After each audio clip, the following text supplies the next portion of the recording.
Great Raw isn't. I was reading something that Facebook put there. My face all in the camera. I'm walking, y'all. Trying to save my feet and toes. I said I'm walking, y'all. Trying to save my feet and toes. Cause if I stop walking, y'all, they cut me up until I'm just a nose.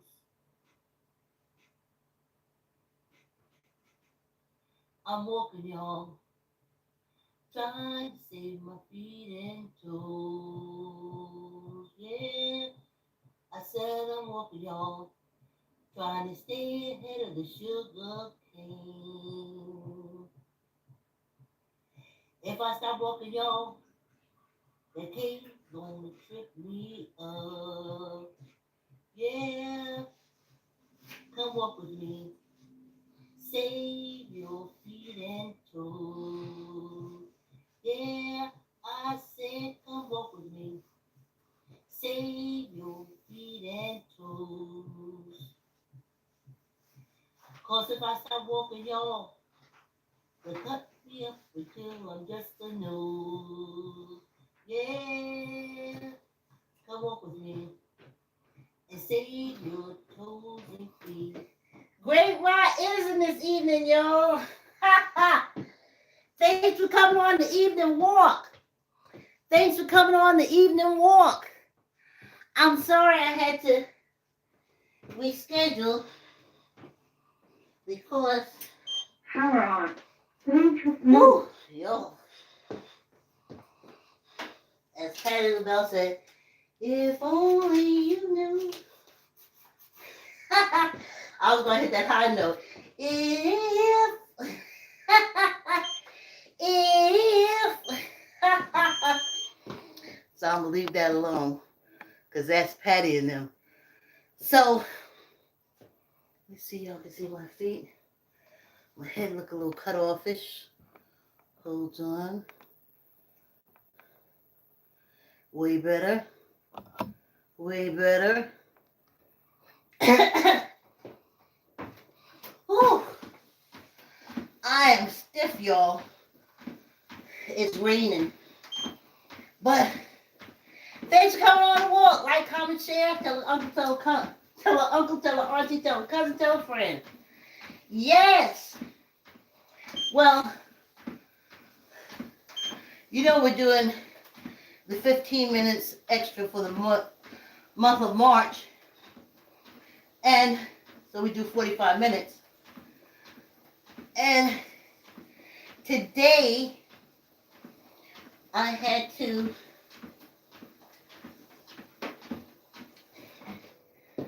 it's so exciting. I don't even know where to start it at. Remember I told y'all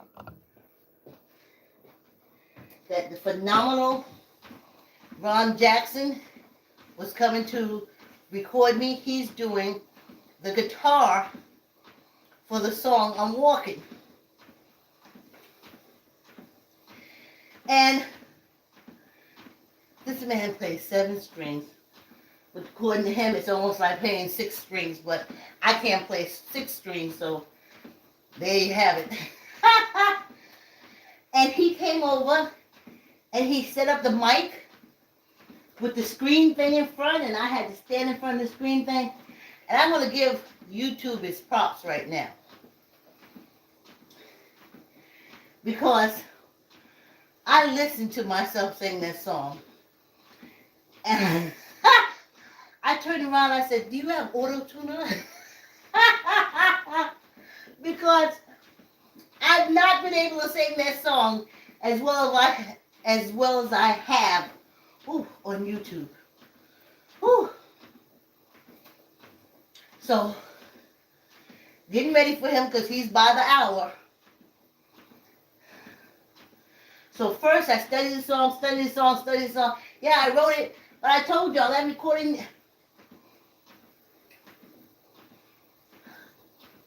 it all started, I was looking at my videos and I saw these strikes.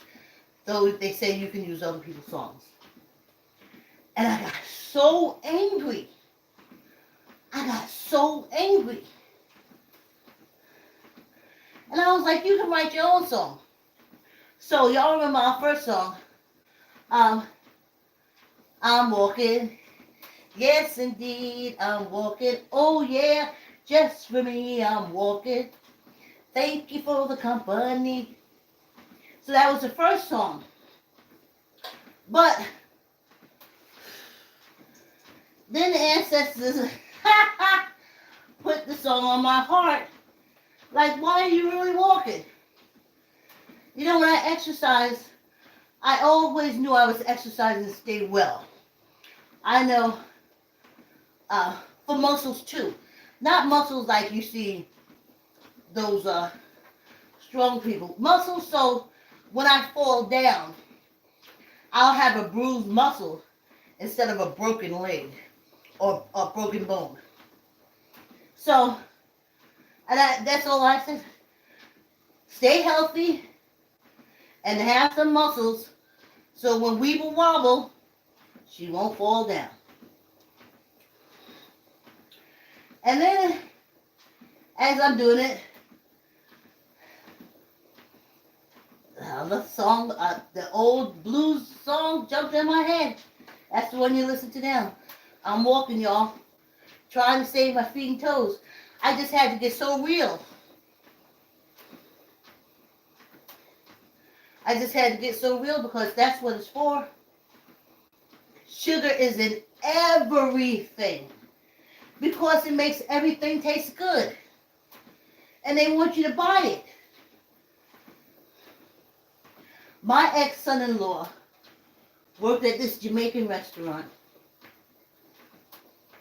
No, first, before we get to the Jamaican restaurant, when I first moved to Mount Vernon,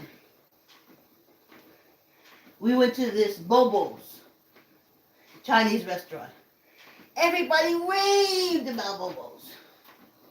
So we go in there and get our usual full wings, chicken wings.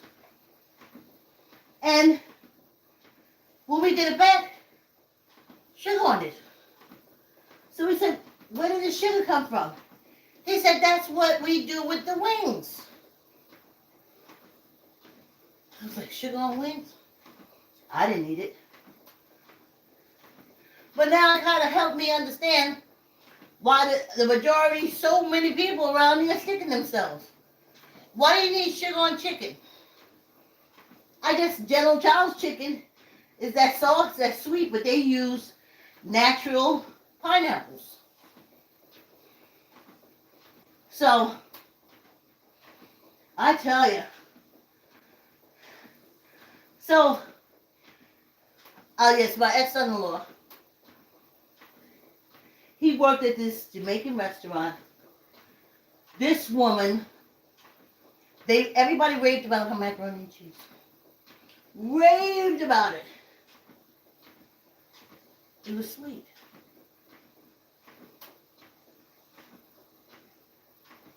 Porridge. So sweet you'd go to a diabetic coma. And there's other things that you could taste that is sweet. And everybody said it tastes so good. And I'm like, because it's sugar. So, when I'm walking, I hadn't wrote the song yet. I was like, dang. It's in everything. Like 2 tablespoons of sugar is in one of those packets of ketchup.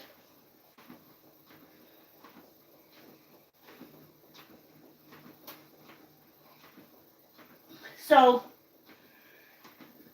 I'm walking to save my feet and toes.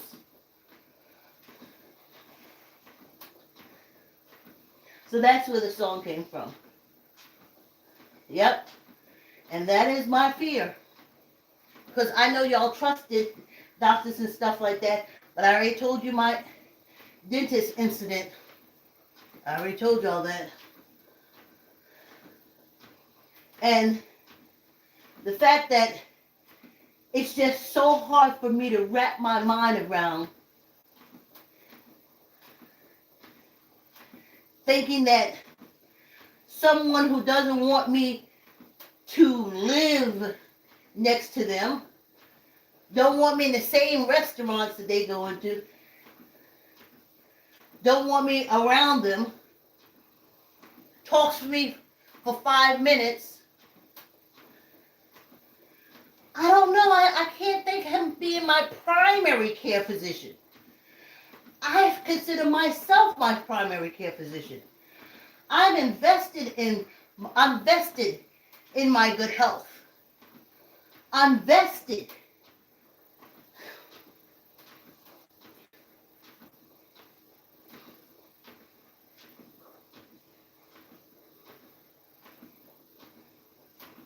But I know y'all tell me I'm wrong. Some people have told me in the past, no, they're not going to do anything to you because you can sue them. They're not healing you. They're treating you. They call it treatment. They don't call it healment. But the body can heal itself. But the physicians can't. They can only treat whatever you have. If it heals, your body uses it and heals, good. And if it don't, well, make another appointment and come back. Ooh. So I have to exercise. I have to have some kind of movement. And something else I want this oxygen to get up here. Now I know according to Hatfield's and McCoy's medicine, they say it's not, Alzheimer's is not necessarily caused by the lack of oxygen to the brain.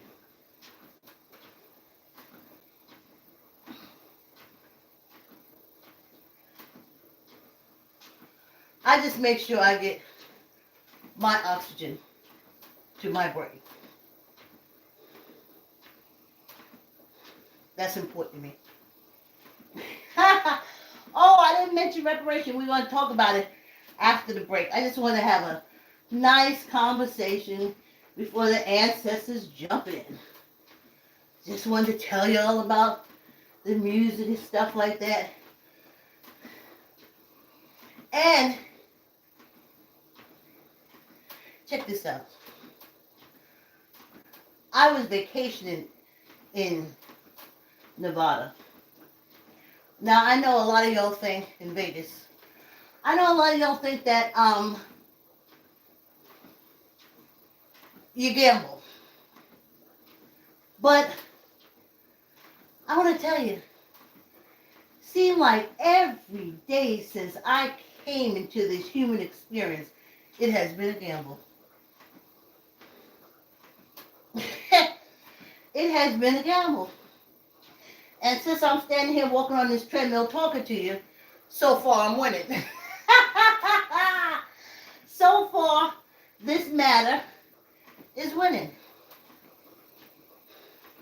So, gambling never struck me as being entertaining, anything like that. I do scratch offs and stuff like that, and I keep trying to make myself say, I want it for the money. But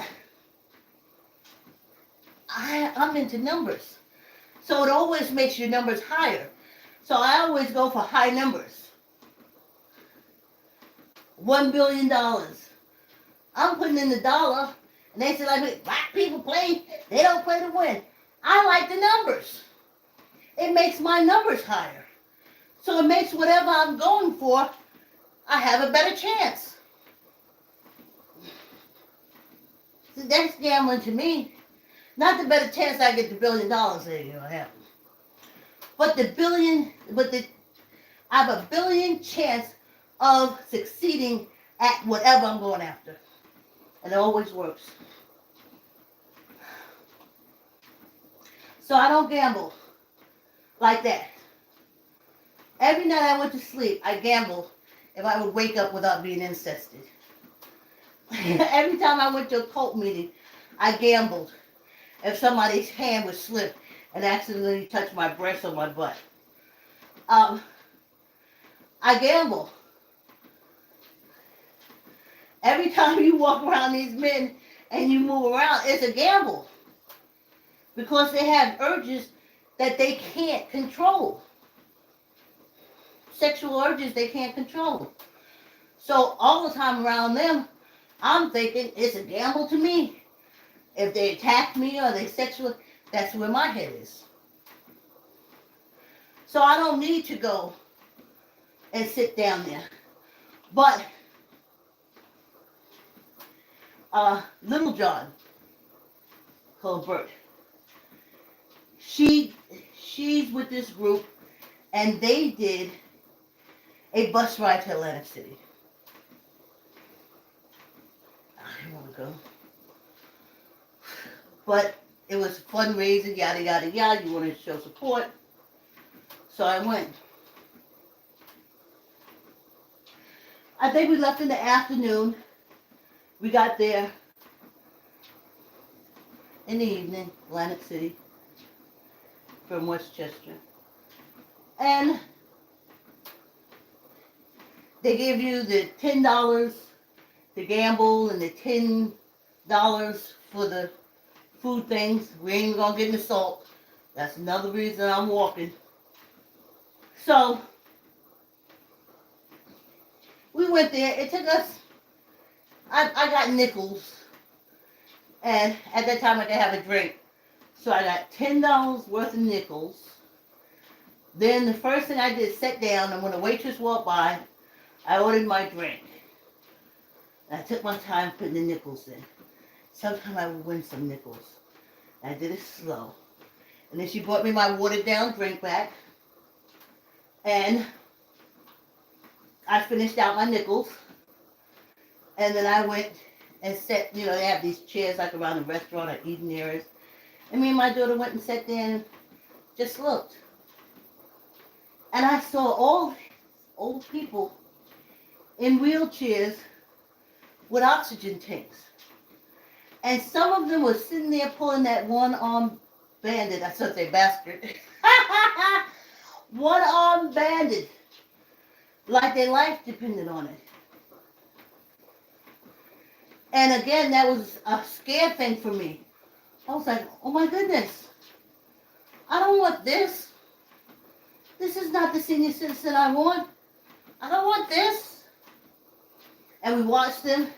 And then we went over to like the Asian corner. And they played mahjong and stuff like that. And they had their food and their snacks and everything. And they were gathering up the storm. And I was like, I don't want that. I don't want that. I don't want that. I live to be old for that. That's it for y'all? So, when I got back, I knew I wouldn't be stepping foot in the casino. It was shocking.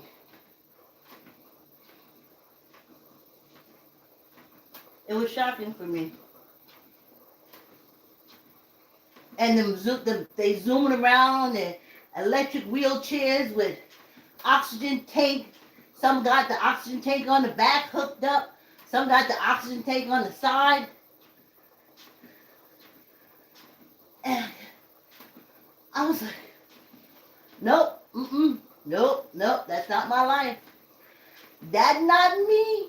That no me. That no me. And the ancestor said, no, that's not you. Whew. That was some scary shit. That was some scary stuff. And just sit there. Pull, clunk, clunk, clunk. Suck on the oxygen thing. Pull down the one-arm bandit. Suck, oxygen. Put it on the cord. Pull down on the one-arm bandit. I had to stop myself from crying until my ancestor said, that's not your future. That's not you. That's not you. They kept saying, that's not you. That's not where your life is going. Relax. Enjoy. I couldn't. I was scared as hell that I could possibly be looking at my future. No! No, no. And that what 4 hour ride? Whoo, no. All my time, all this precious human experience time I'm wasted. I know what it is. You sit on the bus, look at a bunch of movies, play games, get there, lose all your money, come back, everybody quiet. No. So I knew I wasn't going to Vegas to gamble, but I was going to figure there's musicians there. I could find a guitarist. And I asked, but the guitarist I found was on my Facebook page. And I said to myself, there's no way. This man is a professional. I mean, he's played with big name people. He is passionate. I mean, the guitar is like his fingers or his hands at the end of his arms. So when he said yes, I knew that my life wasn't going to be an old person at Atlantic City, breathing, put in the coin, pull down the arm, breathe, put in the coin, pull down the arm. We're going to take our break, and when we come back, we're going to listen to HR 40 that I recorded. And the ancestors can have their say, because I'll tell you what we've been talking about after I recorded it. And then I had to listen. Then I uploaded and I had to listen. And they wore me out. They wore me out. I'll tell you what they were saying. And I'll tell you who was saying it. Whew.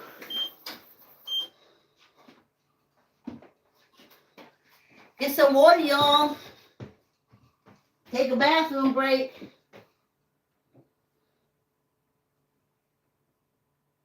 Save your toes and feet.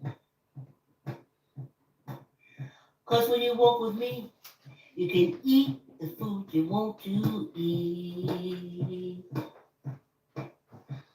I'm walking, y'all, trying to save my feet and toes. I said I'm walking, y'all, trying to save my feet and toes. 'Cause if I stop walking, y'all, they cut me up until I'm just a nose.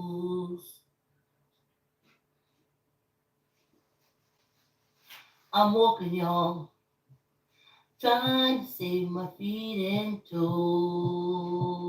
Yeah, I said I'm walking, y'all, trying to stay ahead of the sugar cane. If I stop walking, y'all, the cane gonna trip me up. Yeah, come walk with me. Save your feet and toes. Yeah, I said come walk with me. Save your feet and toes. 'Cause if I stop walking, y'all, they'll cut me up until I'm just a nose. It feels like I had sung that song about 1,000 times in the past 7 days. Remember, I was trying to record it to send to Ron, and he said, you don't have the microphone necessary. So what we're going to do now is we're going to listen to HR 40.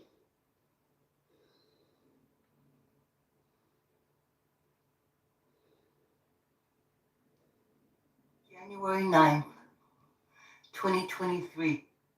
Oh, sorry, y'all. Sorry. My bad. Okay, here we go. January 9th, 2023, issue, volume 1, 169, number 7, daily edition. Reparation, Congressional Record, volume 169, number 7. From the Congressional Record online through the Government Publishing Office. Reparations. Ms. Jackson Lee asked and was given permission to address the House for 1 minute. Ms. Jackson Lee. Mr. Speaker, it has been 38 years and I rise with enthusiasm on reintroducing H.R. 40, the Commission to Study and Develop Reparation Proposals for African Americans Act. I am pleased to reintroduce this legislation and to acknowledge to my friends and colleagues that it was first introduced in 1989 after the implementation of the American Civil Liberties Act that provided compensation to Japanese Americans. H.R. 40 does not focus on all of that only. It focuses on the study of slavery and the understanding of what would be the next steps to end the vast disparities in the African American community even today in 2023. And so this introduction allows for a study, an analysis, and action.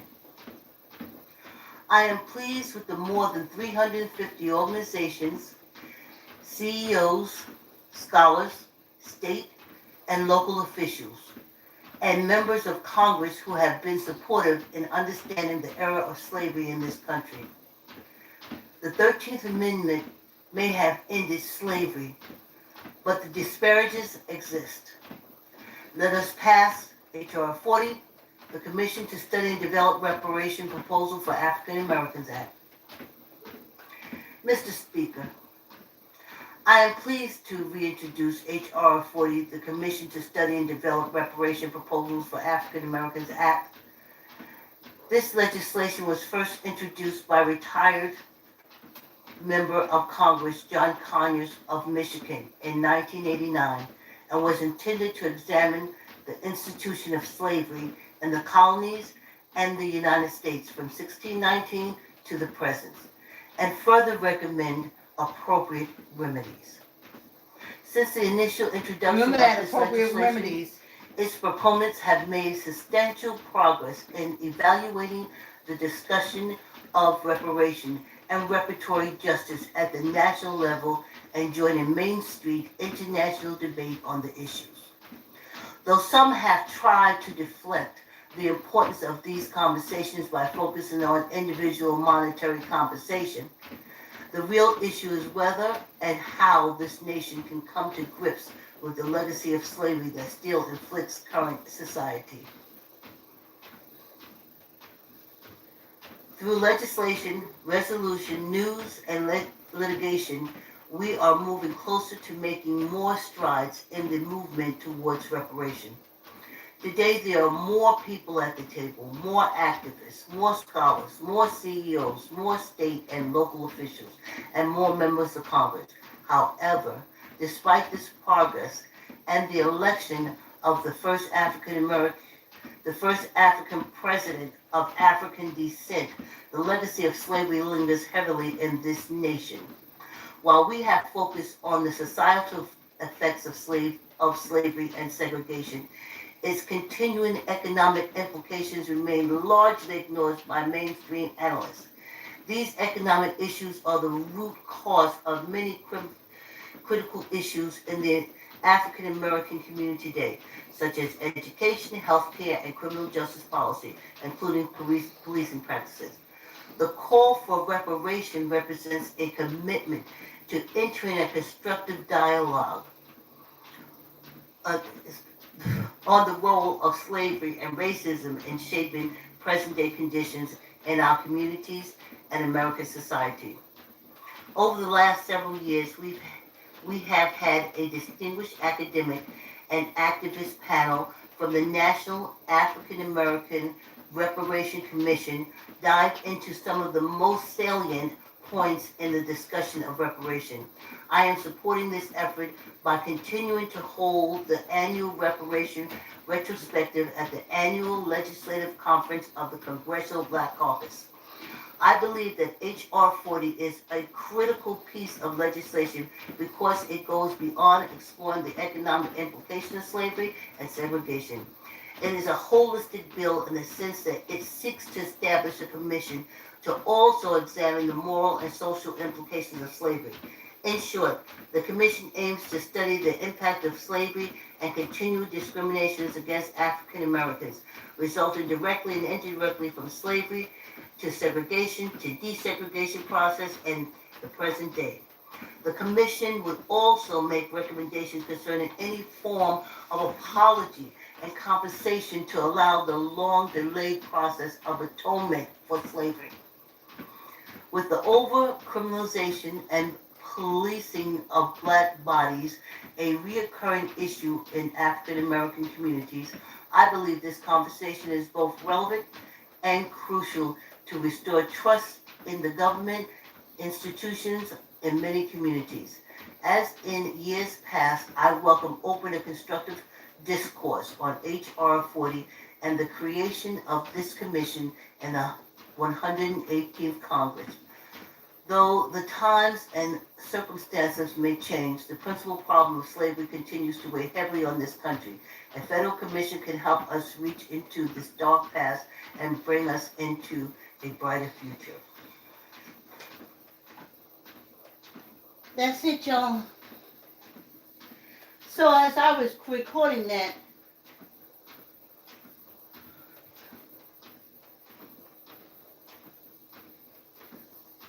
okay, let me go back.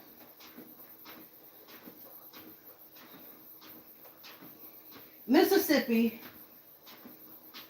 Alabama, all those red states, all those penal colonies that now call themselves states.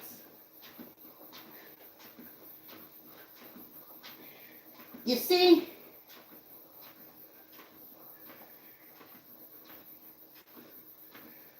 let me tell you like this.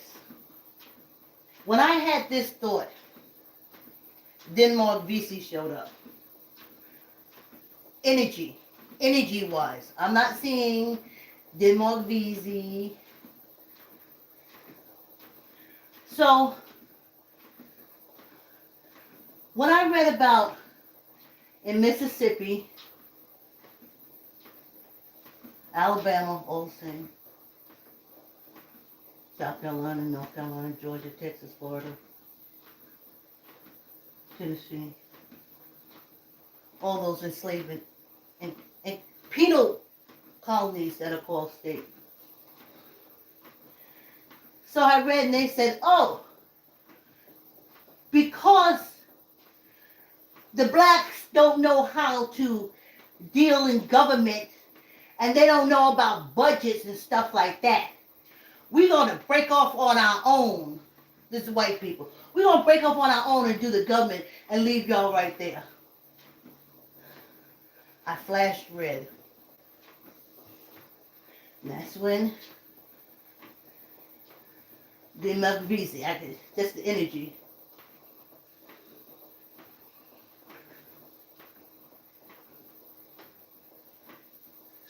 And I said, what kind of shit is that? You never let them on any government boards because you control the fucking elections so they can't get elected, so they don't know government. You never allowed them to.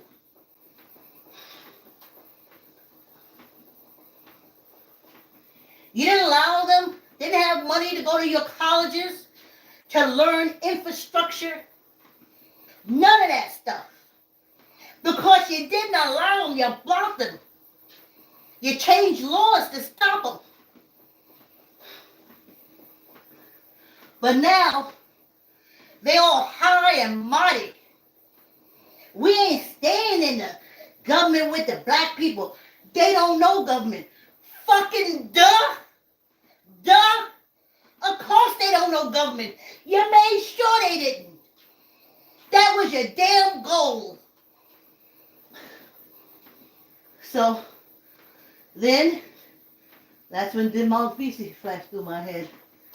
And I said, whew. I know when my matter and energy separate, I know what my energy gonna do. I don't watch old black people all my life. And as it was coming down to this separation of matter and energy, they ain't do nothing, to do nothing, to be nothing. They thought that was the end of the road. Another the Hatfield McCoy cult bullshit.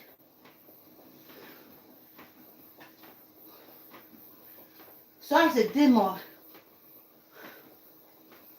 when my matter and energy separate, I'm going to get them. I don't know how I'm going to get them, but I'm going to get them. Because this is the bullshit. This is the bullshit. This is by design. So now they're better than. Oh, they don't know how to run government. So we're going to take our little government, we're going to move over here with all our money and all our everything. You never gave them money either. When emancipation came, they were standing there with whatever was on their back and the dirt under their feet.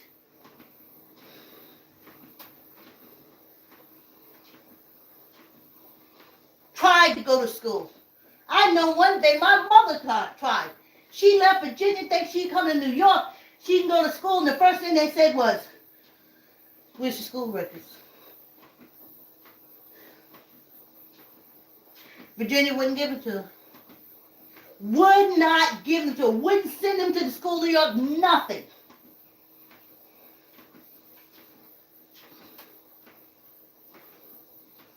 But if she was down there, they said, oh, she don't know nothing about government. You did everything to stop her from learning. So, whew. So Denmark Vicki came. And I said, Denmark. Because he's from Charleston, South Carolina. So remember I told you, I know it's my energy. There are key words or key thoughts that will bring my energy to you. And the same thing with Denmark. I said, Denmark, I said, what was you going to do? You won the lottery. You took all that money and got a few folks together to attack these penal colonies. You hardly had guns. What were you going to do?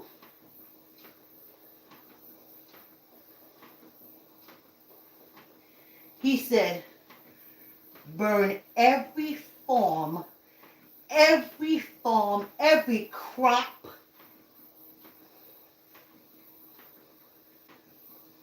I said, that's what you was going to do, Demo? He said, yeah. Burn it. I said, oh, man. I said, well, Demo, I'm just an old black woman. I can't do nothing like that. I said, and your descendants, they ain't never going to do nothing like that. If someone threw a match, an open match, and it hit a white man's foot, your descendants would lick his shoe to make sure the fire is out. I said, so they're not going to do anything to come up like that. I said, but then, Ma, can my energy become like a ball, a white, hot flame? He said, yeah. I said, so when my matter and energy separate, my energy can become a ball of hot, white flame and roll through. I'll start at Virginia and I'll roll through and burn every crop, every silo, every bean, every grain on it. I will be fireball. I was like, oh shit. Oh shit. I couldn't. I see myself. I see my energy rolling across, just putting out sparks. Sparks. And I see the farmers running out their house, trying to save their crop. And I mean the whole state, woof, like the Dust Bowl. And Denmark said, yep, you can do it. He said, we've been doing it. And I was like, we?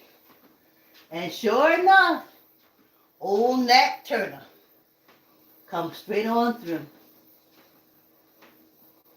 He said, yes, your energy can become a ball of white, burning flames that literally incinerates anything it touches. I was like, oh shit. Oh shit. Wait a minute. They always say that when your body and matter separate, that you send your energy into this trash can for one cult. The other cults, you're supposed to be on a planet.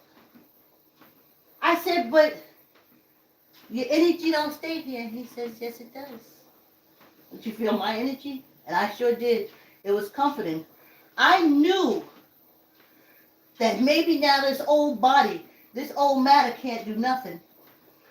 But when my matter and energy separates, so in my head, that's why I don't want no casket. I don't want nothing. Don't come cry with me. Nothing like that. You didn't know when I came here. You don't know when I leave. I want to just take care of this body, this matter that is so good to me, so perfect for me. And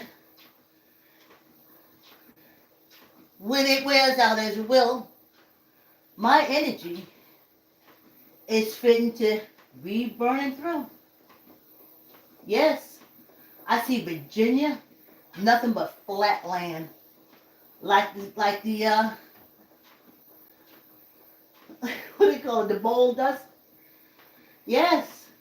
And then I'll roll straight on through North Carolina, South Carolina, burning barren. African Americans, you know they got the warrant. And this is what you say, dang. Man, so how is the whole state on fire? They'll say, oh, Vicki said when her matter and energy separate, she was going to run through this place and burn everything to the ground. That's what you say about me. You don't say rest in peace. You say, whoa, that fire, at least 200,000 acres, forestry, gone.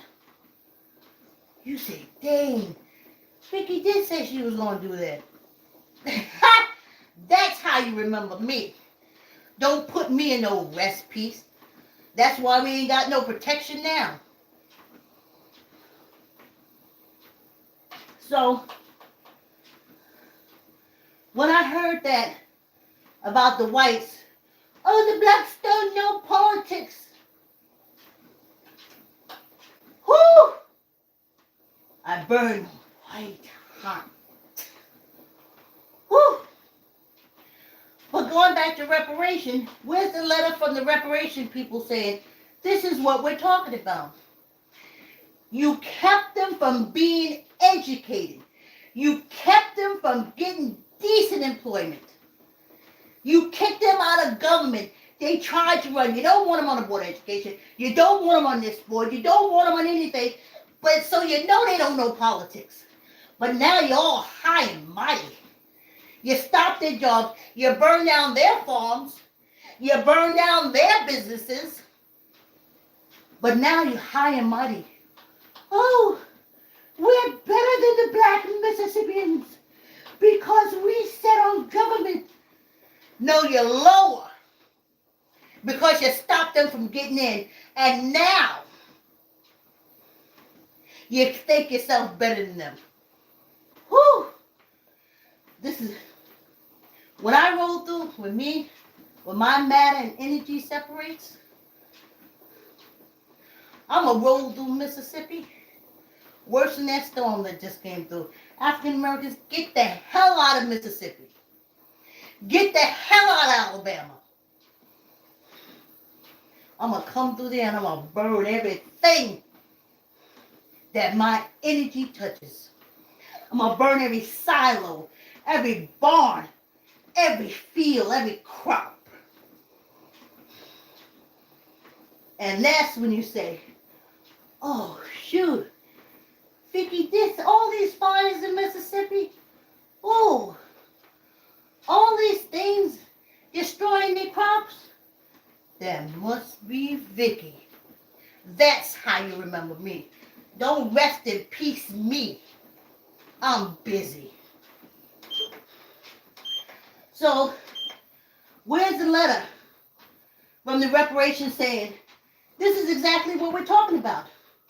This is exactly what we're talking about.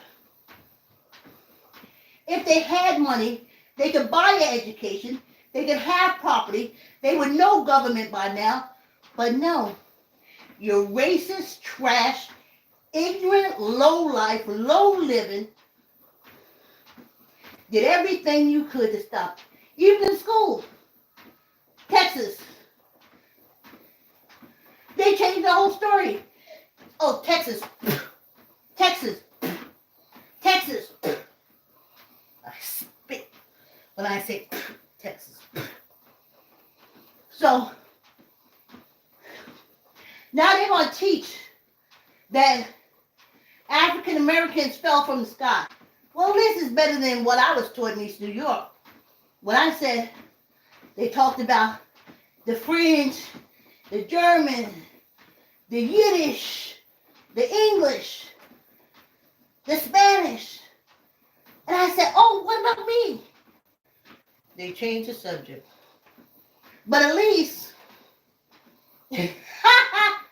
well, not at least, low-life Alabama, Mississippi is telling lies, and Texas. But whoo, when this matter and energy separate, this energy is going to burn hot. I'm going to burn down every tree. I'm going to go through that Midwest. My energy is going to go through that Midwest and burn down those cornfields, those soybeans. I'm going to burn up every damn soybean farm in the damn state. Whew. Oh, do 10, tuck in your elbow. Let's go. 1, 2, 3, 4, 5, 6, 7, 8, 9, 10. One for good luck. And you know when I was thinking that? You know what Dimar Beasley's energy and that Turner energy was telling me? We'll be here because we doing our burn stuff. But we'll be here and you can burn together. I even said when I ran out of energy to burn, I'd go up into one of those volcanoes and suck up that and come back and turn the whole nation into a freaking dust bowl. Let's do 10. 1, 2, 3, 4, 5, 6, 7, 8, 9, 10, and 1 for good luck. I feel so good. I didn't think you could have plans after you die, but you can.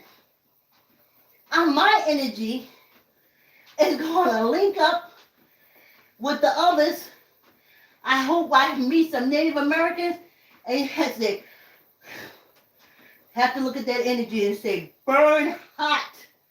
Make this whole nation a dust bowl. So guess what? Then everybody's equal. Because we know what's doing on me.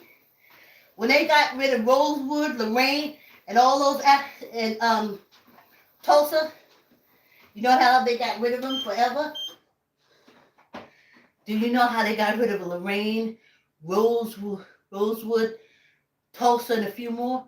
You know how they got rid of them? They burned them down to the ground. I never thought I'd have so much to do when my matter and energy separated. I thought I'd be sitting down, shining white people's shoes, in ghetto heaven, cleaning their kitchens, vacuuming their floors. No. I'm going to be a ball of fire. Thanks for coming on the walk. Like, comment, share. Tell an uncle, tell an auntie, tell a cousin, tell a friend. We will be listening to HR 40 all this week. And I'll see you tomorrow morning at 7 a.m. Thanks for coming on the walk.